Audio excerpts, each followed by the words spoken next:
আমার সব শেষ, নতুন করি আল্লাহ আল্লাহ মালিক। ফেনীর সদর উপজেলার জয়নাল আবেদিন, যেখানে দুদিন আগেও 7টা নাগাদ মানুষ আড্ডা মারত, সেই মূল সড়কের পাশের দোকানই উনি। আলাউদ্দিনও তাই, দুজনের দোকান থেকেই পানি নেমেছে। তবুও তীব্র বেদনা তাদের কণ্ঠে, আবার শূন্য থেকে শুরু করতে হবে।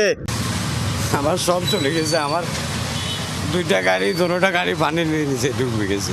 পানি নামতে থাকার পর ফেনীর ফুলগাজী, সদরনাইয়া, সাগরদিঘি এবং কি সদর উপজেলার দোকানিরা এখন দোকানে ফিরছেন।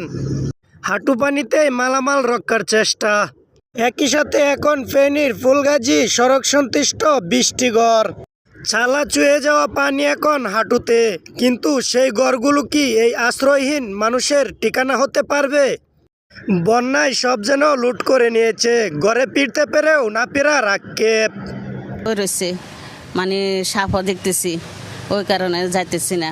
তীব্র বন্যার পানির স্রোত এবং কি পানির ঢেউয়ে লড়বড়ে কাঠের গর্ত, ছড়িয়ে ছিটিয়ে পড়ে থাকা নানান জিনিস জাগান দিচ্ছে বন্যার ধ্বংসযজ্ঞে।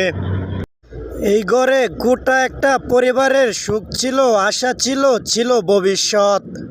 কিন্তু এক পানির প্রলয়ে সব বিচ্ছিন্ন করে দিল এই পরিবারগুলোর। অ্যালেক্স সজীব, উগান্ডার নিউজ, ফেনী।